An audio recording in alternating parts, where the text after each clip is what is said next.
Hello and welcome to this next episode in this series of code sessions that I'm doing.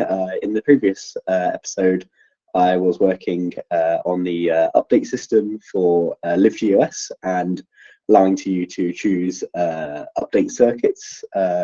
This time is going to be a lot more exciting. Today we're actually going to be implementing some of the graphical aspects of Linux app integration into LiveG OS. Now this video is a bit off the cuff, as you might be able to tell. I thought I'd just set up a simple thing in OBS just so I can start recording really easily. I'll just show you my screen. There we go. That should all be working. So sorry about any delays in the video in terms of when I'm typing and my voice syncing with the video. That'll be because of the setup that I've got today. Just makes it a bit easier for me to record the video and not have to edit it afterwards. So I'll show you what we've got in gShell at the moment for LiveG OS.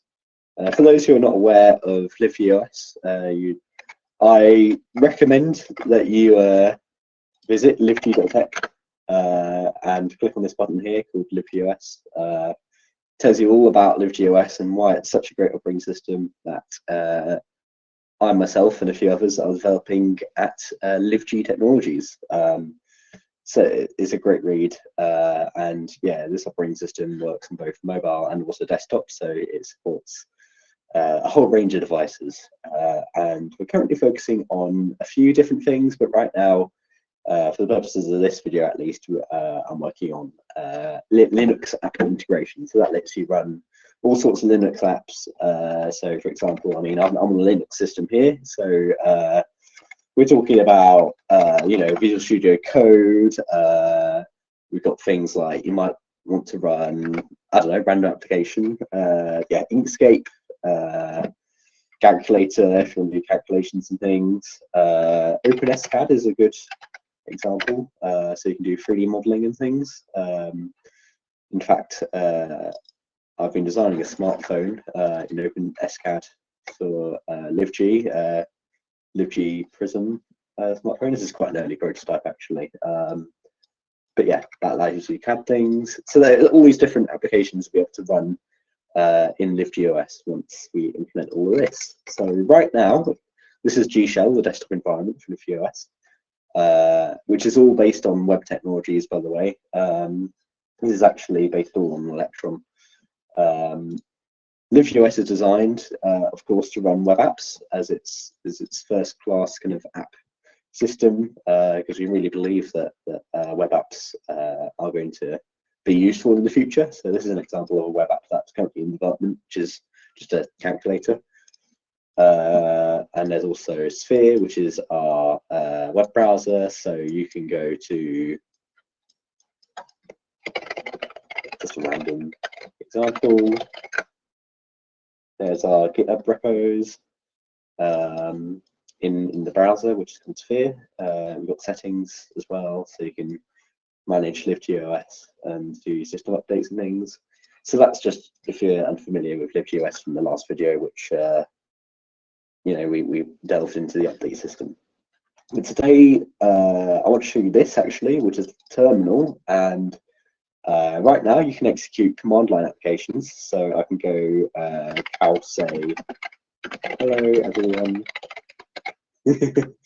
And as you see, there's a cow. That's a standard Linux utility. I can also pipe that into lolcat just to show you that the terminal application here does support all sorts of ANSI escape sequences. So this was basically developed in a thing called, I'm not going to use LiveG search for this because LiveG search needs a lot of improvements to be able to be used as a search engine, but Node.js, which is a browser-based terminal. So I can, here's an example. It is basically just a way of piping in, for rendering the terminal output, which you might pipe in from a pseudo terminal using something like Node.pty for Node.js.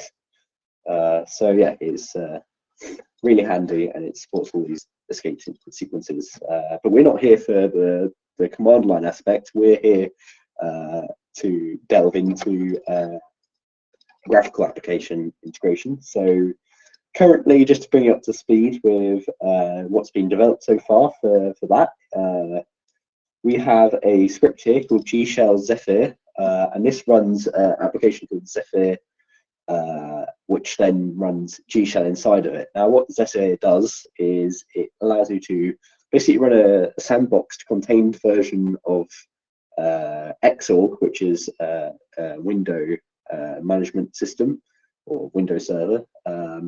Basically, it runs a sandboxed version of that so that you can then run applications inside of that.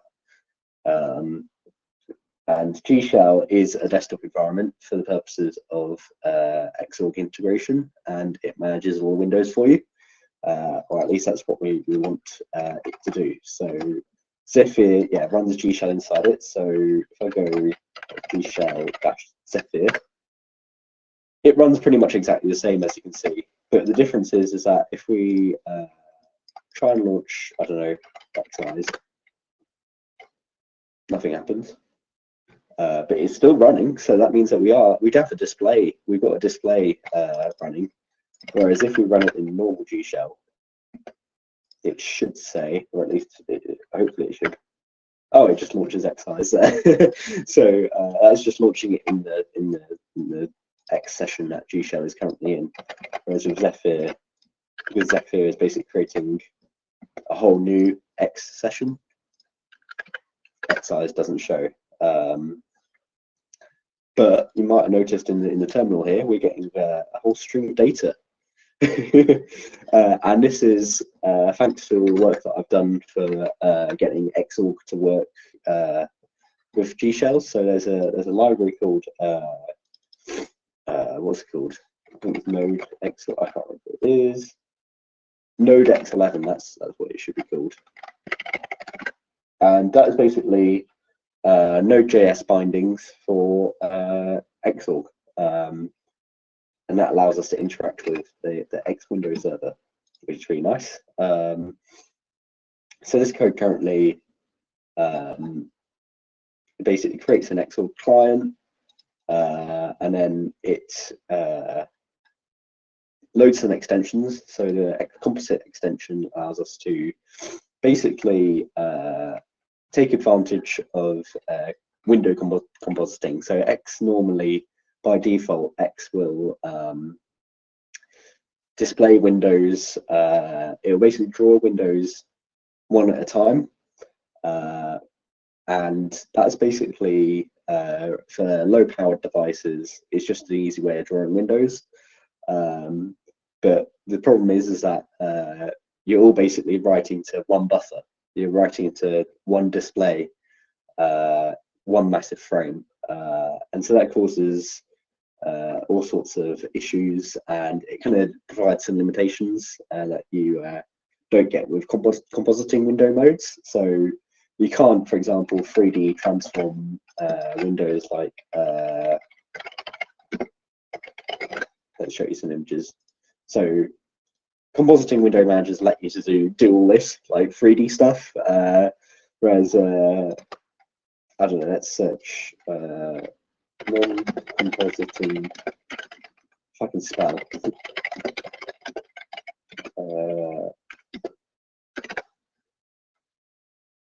I'm not sure if there's any good examples of what I'm trying to illustrate. Windows XP error painting. This is what happens in a non-compositing window manager. As you can see, when you drag a window and the window below it is unresponsive, the window below it's not repainting itself. So the windows above are basically being dragged around, and that's just continually writing to the same frame, multiple images of itself as it goes around. And because there's no updating behind it, it leaves that kind of trail effect. Whereas in compositing window managers, that won't happen because of the way the graphics are managed. So when we talk about compositing, that means, for example, in gShell, we're going to have a bunch of canvases for each window, and then we can apply all sorts of CSS and all that lovely stuff to you know, make it look like they're windows and things. So it's a much more GPU intensive task compared to non-compositing. So, but that is the advantages that compositing bring us. So we import that extension. We also import the damage extension, so we can check whether windows have repainted themselves. And then we reparent the window, so that will basically tell X11 that, hey, gShell is the desktop, the window manager now, and it will do all the compositing from here. Thanks, X11. You don't need to do it yourself. gShell will do it for you, and we'll do that through canvases, of course. And from that, we then get a bunch of events. So map request is when we get a new window. We then track that window. We give it an ID and just remember it. And then damage notifies when a window has repainted itself or updated. And from that, we can then get the image which makes up the window contents. And that is what this get window surface image thing does. It gets the geometry of the window, so it's width and height. And then it gets an image conforming to that width and height from X. So we can then do stuff with that, because currently, right now, we only log it to the console. So I don't know how far we're in. Okay, 10 minutes in, let's actually start some work. Oh yeah, and this subtract thing basically says to X11, okay, we understand that the window is repainted.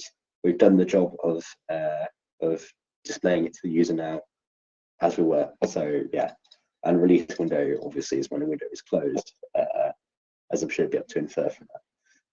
So what we're going to do is we've got Xorg.js here, which is on the not the user side, not the renderer side, but the basically the back end. It's being run by Node.js. So what we need is on the rendering side, we need a script. And what I might do is I might create a new file. Obviously, I think that's a very good start. Under shell, we can go, I'm going to call it configurations, plural, Xorg.js. And then I'm going to copy the copyright header. And what we can do is we need to somehow get this data. So what I've already done, I believe, is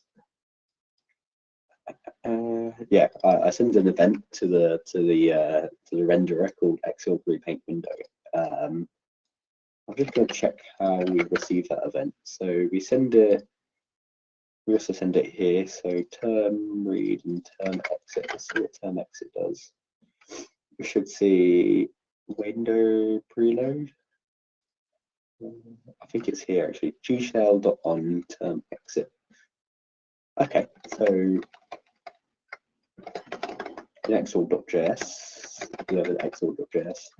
We should be able to go gShell.on, then Xorg repaint window. Event. Yeah. So I can't type under pressure, it seems. As you can tell. I'm just gonna go repaint window. Honestly, typing shocking. We have to adjust the chair. Hang on. There we go. I'll just print out that data. And we need to actually add that script to our script.js where we initialized absolutely everything. I think it might be good to belong. Where should I put it? We do have direction. I like to put everything in order, as you can tell, when it comes to coding this. But in this case, I'm going to. Oh, it's a hard decision. I'm going to pop at the bottom, I think. Import start as we'll call it Xorg, I think. Xorg from gShell integrations Xorg.js, and then what we'll do is we'll go Xorg.init, I'm typing so badly today. I was typing fine earlier. Yeah, so we'll do that and then we'll run gShell. Hello, developer console. The developer console is actually opening itself. As I'm sure you might be able to see at the bottom there. It's opening itself as another window, so that doesn't really help, does it? Should we take the camera? Yeah, the camera's fine. It really needs a bit of a wipe, preferably without knocking it over. I'll go into normal gShell and I'll make the developer tools inline so it doesn't open a new window. That's better. So if we try and launch terminal and type in xeyes, we get data, and that changes every time I move the mouse. And the reason why it does that every time I move the mouse is because you might have noticed that xeyes actually updates when I move the mouse. So that's when it's repainting. It's only repainting when the mouse is moved. So that's a good example of what we're doing. But I still don't know what data we're actually dealing with here. I don't know how we can extract the notion of color from that. What I might do actually is I'll start it again and I'll use an application which I know what it looks like. I think xeyes is a bit of a problem because there's transparency, and I don't think we'll deal with that today. So what I'll run is I'll run PCManFM, which is my file manager, and I'll also launch it here. Got some lovely files there.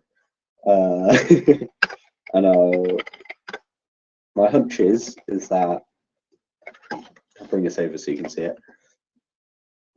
These pixels here, you might notice that down here it says 423607. When you hover over here, it says 073642 in the hex bit there. So that is clear that we're getting the right color data at least. Although obviously, as you can see, it's in the wrong order. It's going green, blue, red rather than red, green, blue. So we'll just need to account for that with our canvas data and stuff. Talking of which, we should probably work on, I think we might need a few new events for when windows are opened, when windows are closed. Oh, it looks like I've already done that already, so we won't do that one. I'll just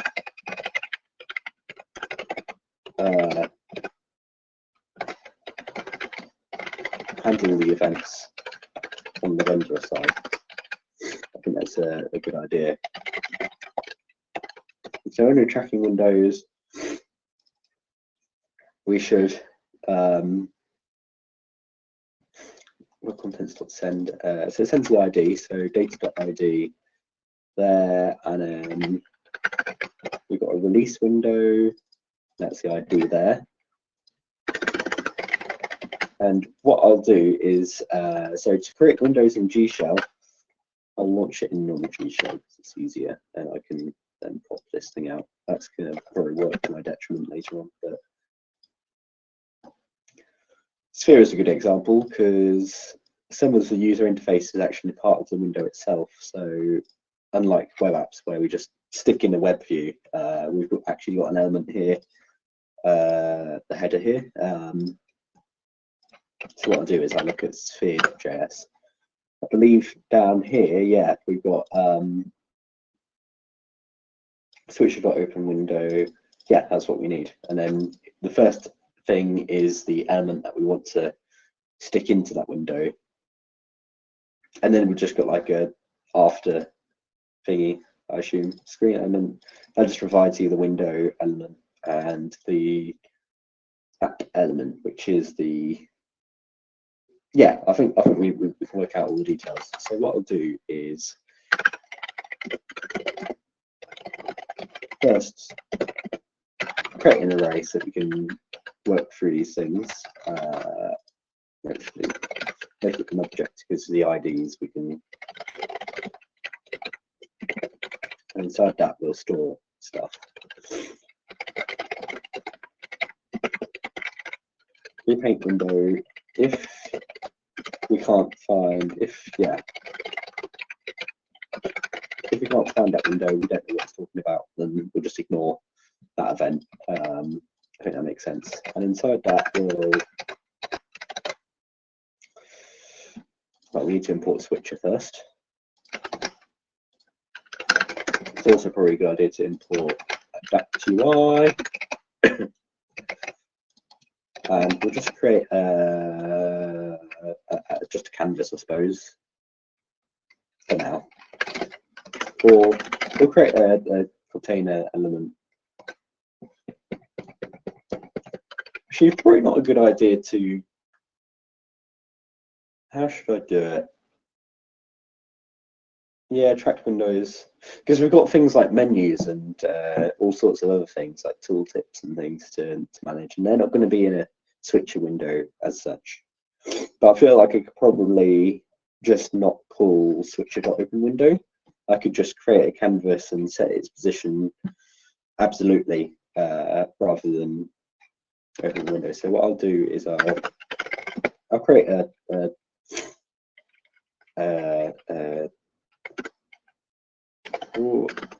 surface container. Yeah, let's call it that. The window surface, because I think in Xorg we specify something about get window surface image. Yeah, surface container. Create nice little div. Window surface container in there. So now we know what that's talking about. And service container. Just add a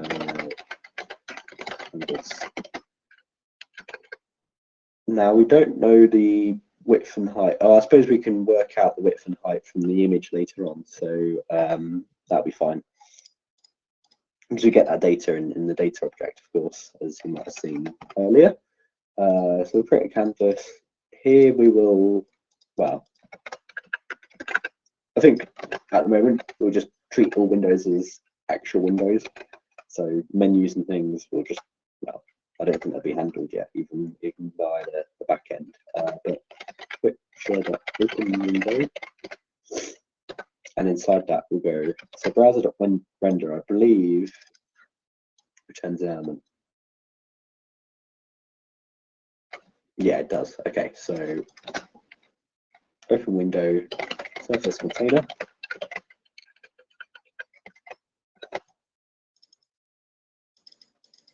So the difference between screen element and app element. Screen element is the, I suppose if we go to sphere, screen element is this whole thing here, and app element is this thing, ignoring all the tabs and stuff. So it's the individual tab, basically. So we'll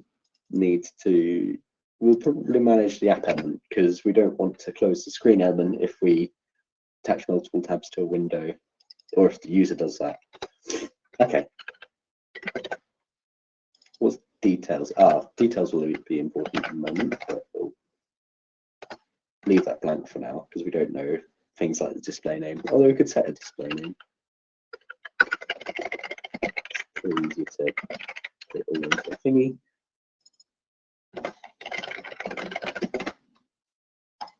Instant launch. I suppose we should probably enable that. Icon transparency, we might, I don't know if we'll do that.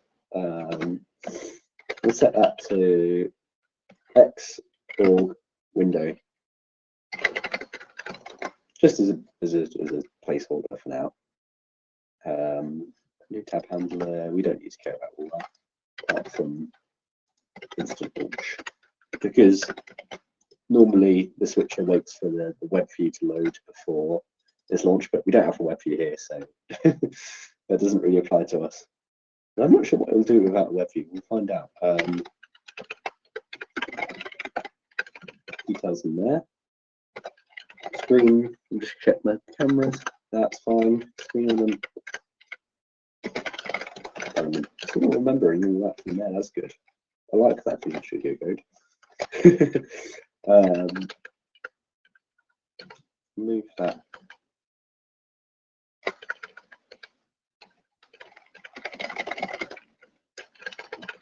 Probably best to put them out, but you know, I think there are promises involved.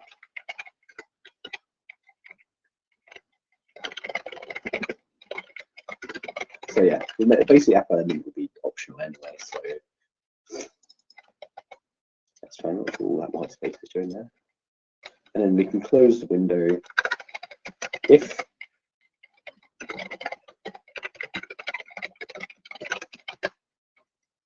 we can close the window. Close app. Look at that, close app, perfect. Yeah. I've got to say the switcher API is actually not bad considering how mangled and messy it is. It's actually got some useful functions that we can call. Thanks past self. Windows ID bit copy pasty, but I'm sure it'll be fine. So that will handle closing the window. If we close an app, then if there's no apps left in a screen, then the screen closes. So normal window. So that's all good. For now, let's just test that. Because I'm not sure if it'll work. Oh, we should probably go into there first. I just remembered. That thing's going to pop out, so we might as well integrate it. Good luck to me later on trying to subtitle this video. I do so much rambling. Okay, so nothing happened. ID is not defined. That's useless.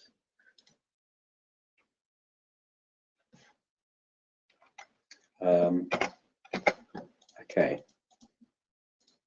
Event data ID. Oh, okay. Yeah, ID. Let's do this for each one, aren't I? This is going to become a bit long-winded, but yeah, data.id. That would help. Okay, so we get a blank Xorg window. That's perfect. And if we kill it, nothing happens. That should theoretically close, but it'll be fine for now.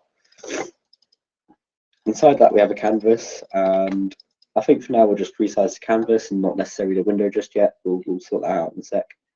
We might have to actually modify the switcher code to do that, but yeah, okay, so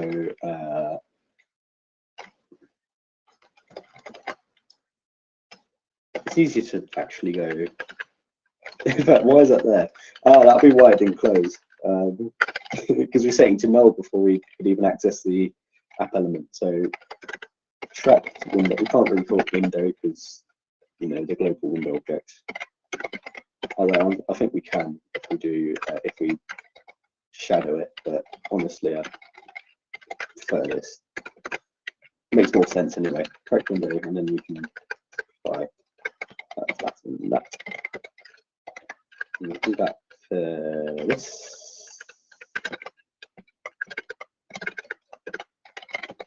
Window, and then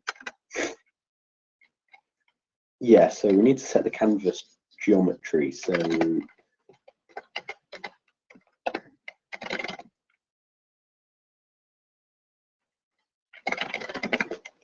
we go checked window dot surface container dot find the canvas inside it. And then we're going to .get it so that we get the actual HTML element rather than the adapt UI query. That way we can then set its width and height. So canvas element .width equals, and then the data we get is nothing. It's got nothing in terms of width and height, which is not terribly useful, I don't think. Oh, we can test out the image depth, visual ID, and data. Yeah, so that's not really too useful if we don't have any width and height information. So we might as well put that next to ID and image. Let's see if the window closes when we go. Okay, nice. That is what we want. It must have been that issue then. Xorg, let's switch to the other one. When I say that, that one. Get window surface image.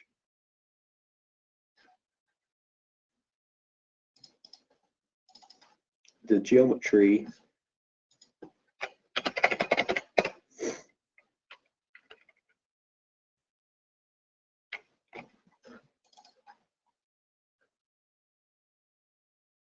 Image. Oh, we should probably put it all in the image.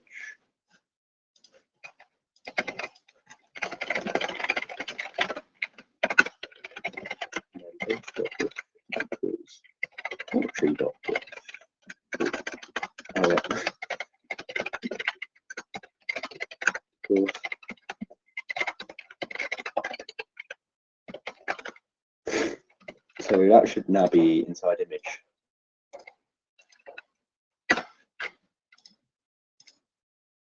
Width and height, 640 by 480.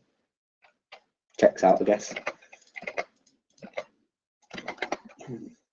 How long are we going for? Oh, a nice 31 minutes. I think once we get the rendering done, I think we'll probably stop there maybe. I'll sort out the other details later on. But for now, yeah, we'll get the rendering done because that's the exciting stuff. So canvas element.width equals base.image.width, and the same for height.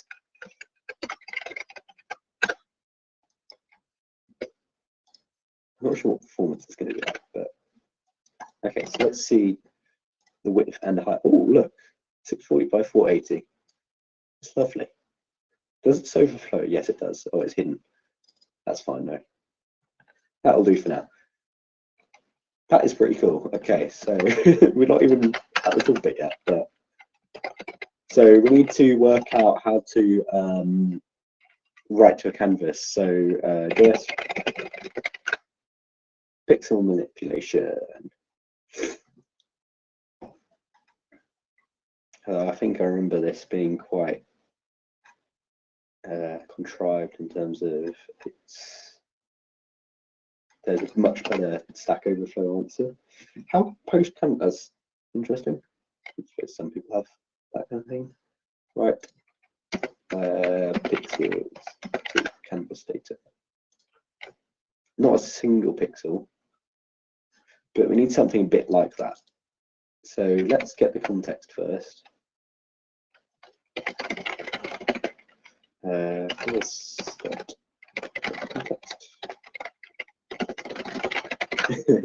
To work out how to do this. Yeah, I thought so. 2D context that is, and then the image data.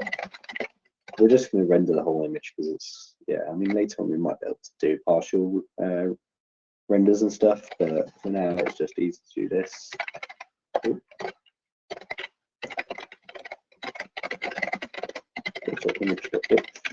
Image.height, and then we just need to go through each pixel. So the job of for y equals more, y is less than y plus plus, or x equals naught, x is less than x plus. We need to go for each image data item. So we'll do I for the index of the image data. Data.image.data.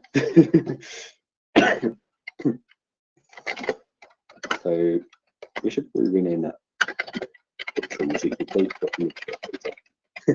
That's much better. Okay.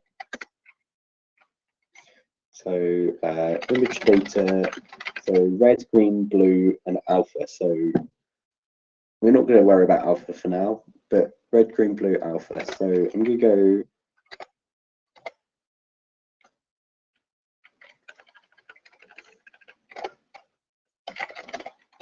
it should be renamed destination. It should be 6 because we're doing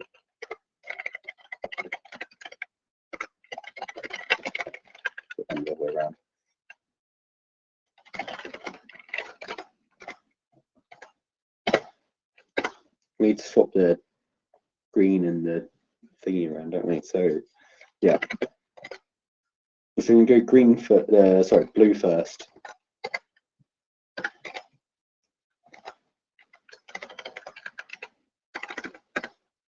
Plus more is just nicer for it.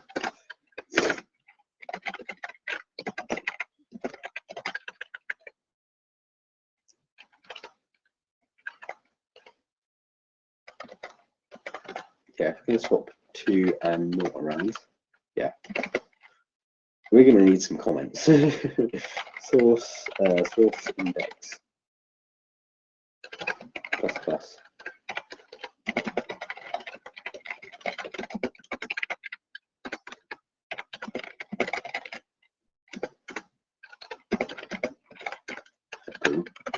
Green.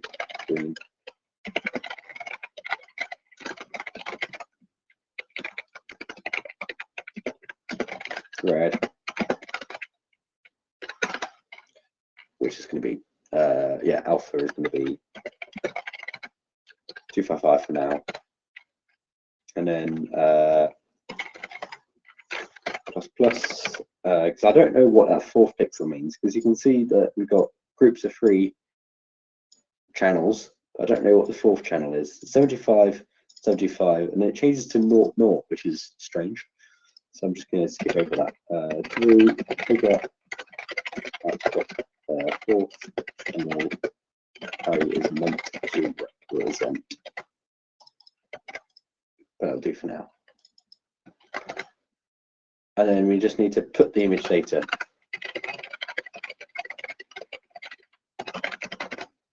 And then X and Y.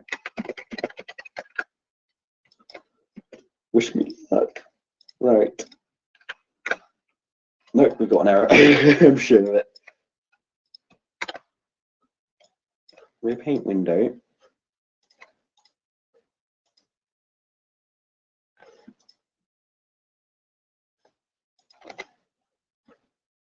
But we're getting data. Yeah, uint8 array. 66, 54, 7, 40, 56, 54, 7. So it checks out. Depth is 24. Data input height. Let's just print out the destination first, so we can read out all those pixels. I'm conscious that this has been running for 38 minutes now. Yeah, image data 255, 255. Okay.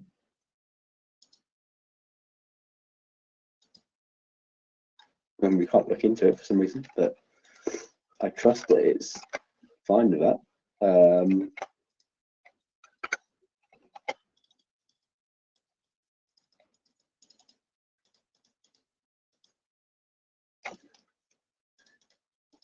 This whole X and Y thing is probably not as efficient. It could be made better, just like multiplying width and height together, but it's fine for now. So it probably doesn't impact performance too much.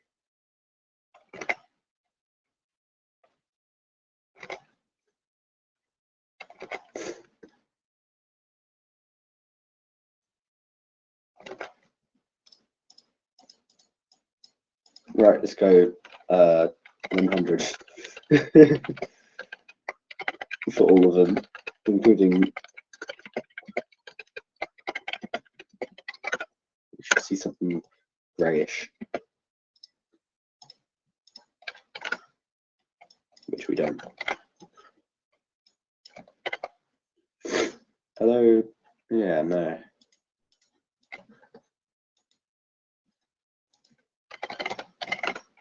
Yeah, we can set the background and everything. Interesting how it overhangs like that. Don't question it.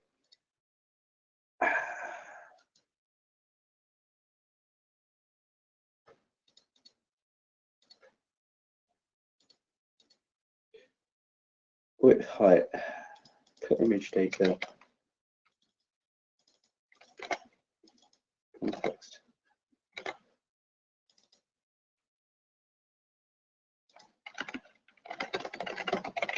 Let's make sure we're referring to the right canvas. Not that there should be any other canvases in gShell, but yeah, that's the right canvas. Source. Don't use source because we've commented it out.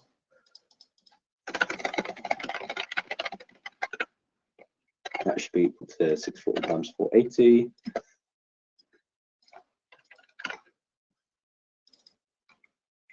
I think so.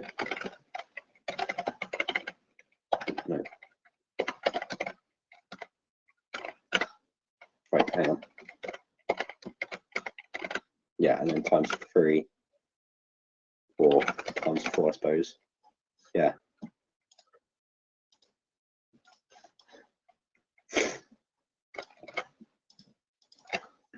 Yeah, I thought it was writing it. It's fine.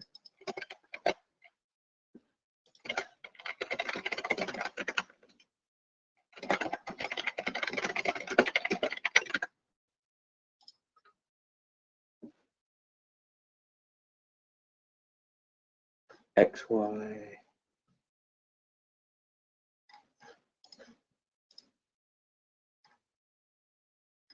Some random guy. Not supported currently. Don't know what way of React Native. Got image data.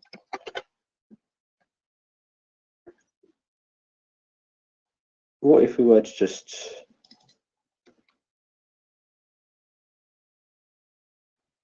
like hand test it? You know what I mean?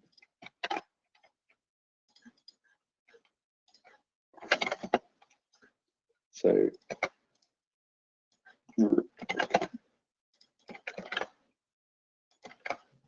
there seems to be something very laggy going on here. I think there might be a problem with performance. Although it's not like we're painting that often. Why isn't it liking? Okay, it doesn't mind that. Oh, I know why I can't paste. It's because I'm in a completely different X session, aren't I, with Zephyr.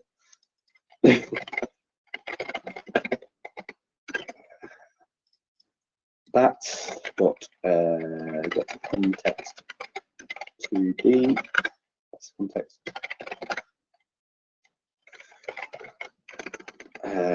Destination.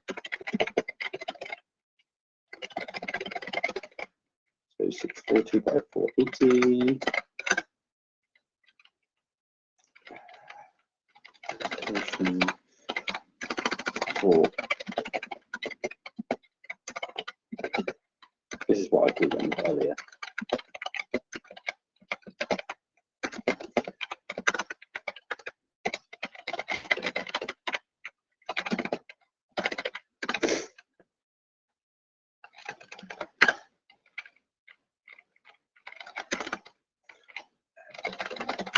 Okay, so it's all hundreds.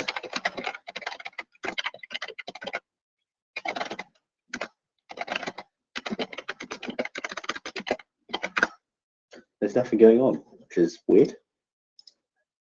Could it be canvas width and height?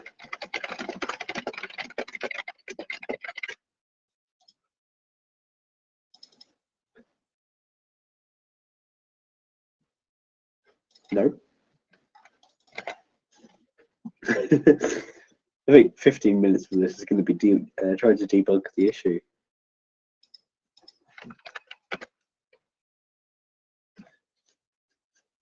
Put image data. We've got a whole heap of image data there. Maybe, could be overflow hidden.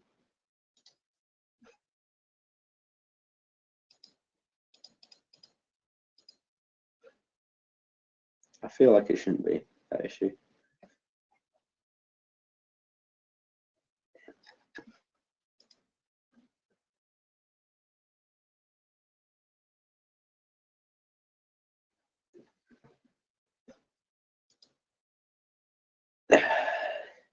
Unless we were to instantiate the canvas with that size, but I don't think that's the issue that's going on here.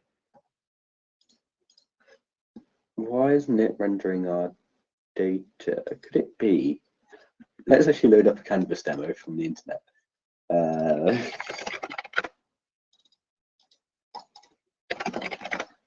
Could it be hardware acceleration? Nope. We have a canvas there, so it's green. That's not the issue.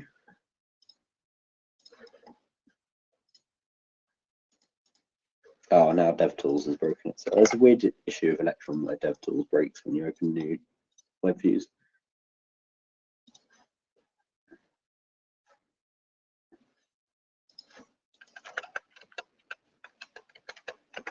Destination, that's all fine.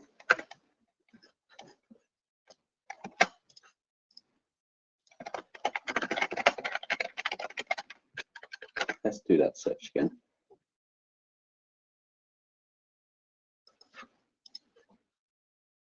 Yeah, there's this weird rendering thing with Chrome. You might be able to see on my computer. It's, I don't know what it's doing, but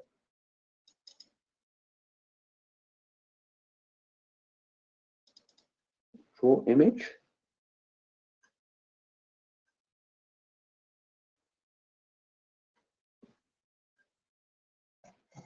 Let's get the image data.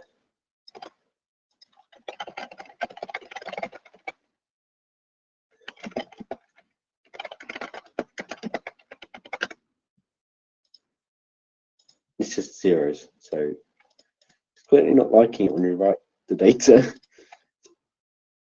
Is there anything to do with security?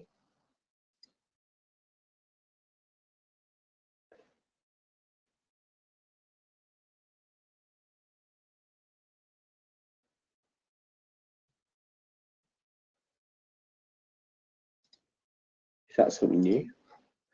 Don't think so.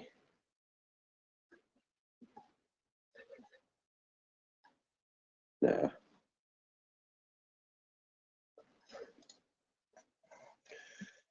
Let's try context.draw image. What was the image object? Is this an image though?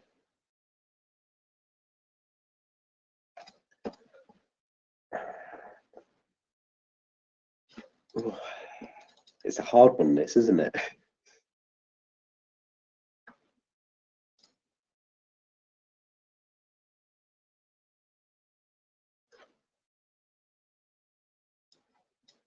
Yeah, we've not got that problem.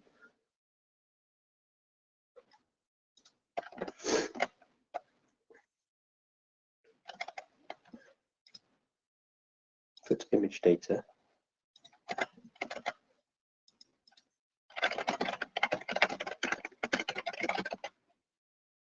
Dx, dy.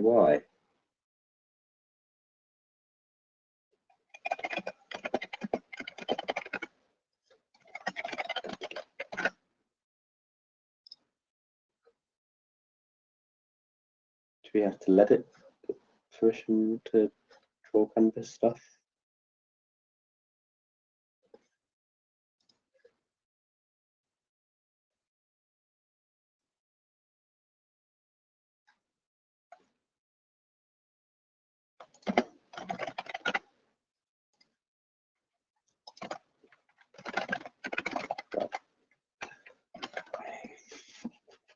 Yeah, put image data.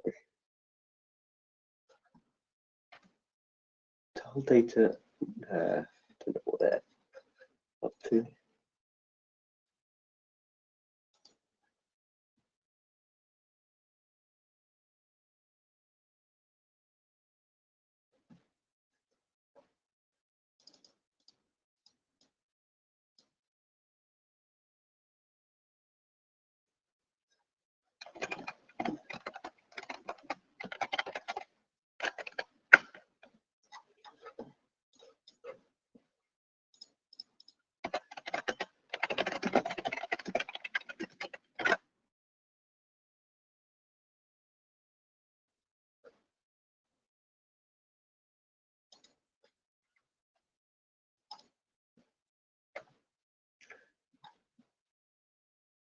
I feel like it could be CSP issue.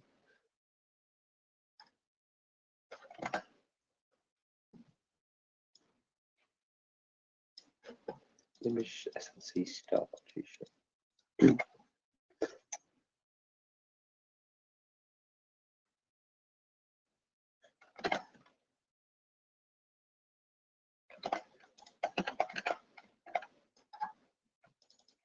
I don't understand why it does not like that. Let's run a simple that canvas demo that we saw. Canvas demo we saw earlier, that one there. Let's just copy that, or let's just write. Yeah, let's go.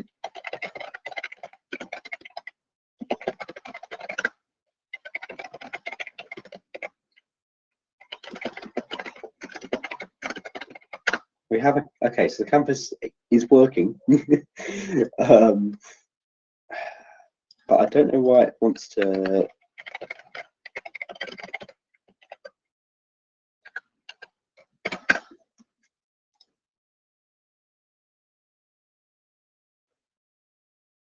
Okay, good to know when it works. 128.255, not 128.255. So yeah, okay. Destination is full of image data though, so why aren't you?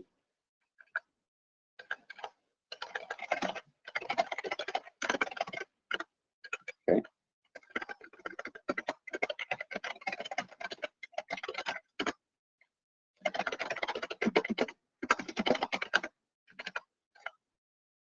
It's interesting how the green square disappeared there, because that symbolizes that it is actually updating the canvas, but it's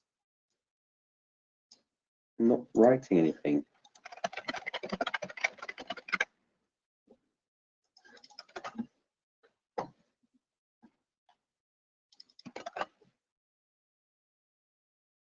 Now we could probably disable the GPU.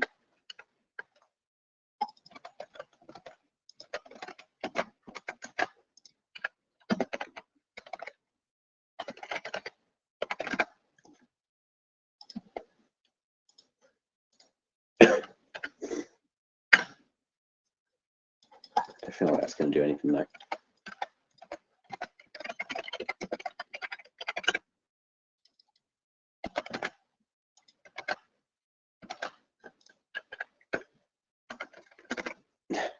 Because we are writing data when we did the square, but it's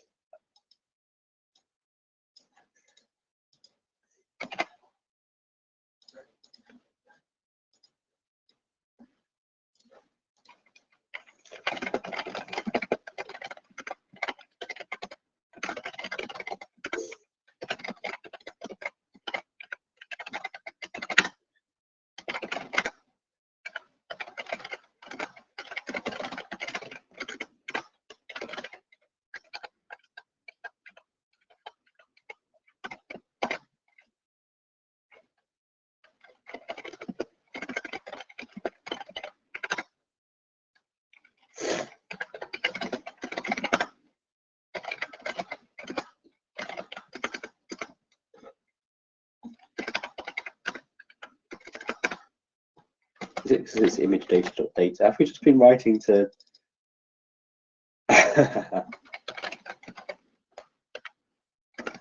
Yeah, we need to go. It's as simple as that, I think. We're writing to the object itself rather than the data. There's me thinking it might be security issues or GPU issues or something. Okay, so we got square, which is, or grey. Fingers crossed. Look at that. Obviously, we can't interact with it yet, but that is the window inside gShell. So we're getting that data from Xorg, which is the goal of today's video. So we're in the last 5 minutes of the hour. I'm not going to go over now because that would be annoying, but excise, let's see what happens there. Ah, interesting. That's how excise works. So obviously it's over here, but obviously you can't see it there because it's it's hidden due to the compositing, but it exists there. But the background to it is the desktop background on the wallpaper on gShell. That's interesting. I'm sure we'll be able to work out some sort of transparency for that though, because that's what other compositors do. Maybe through window shapes and things. Although, yeah, how do we do that? Interestingly, not much. So Xeyes just captures the background once and then just, well, I don't know what's happening, but something interesting going on there to investigate. Obviously, the window is stuck in the top left corner because we don't actually move it in Xorg, but I'm glad that works. Let's commit that because that's some good work there. I'm going to delete that console because now that we actually have the data. Rendering working for in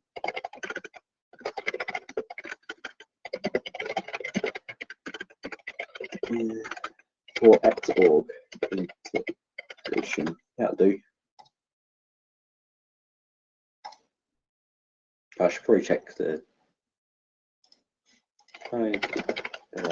unduplicate.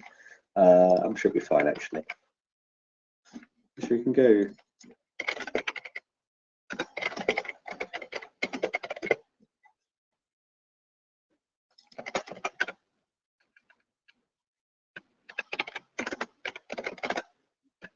Or no need to. I just want to see what's in the commit that we did. That's annoying, but it should be fine.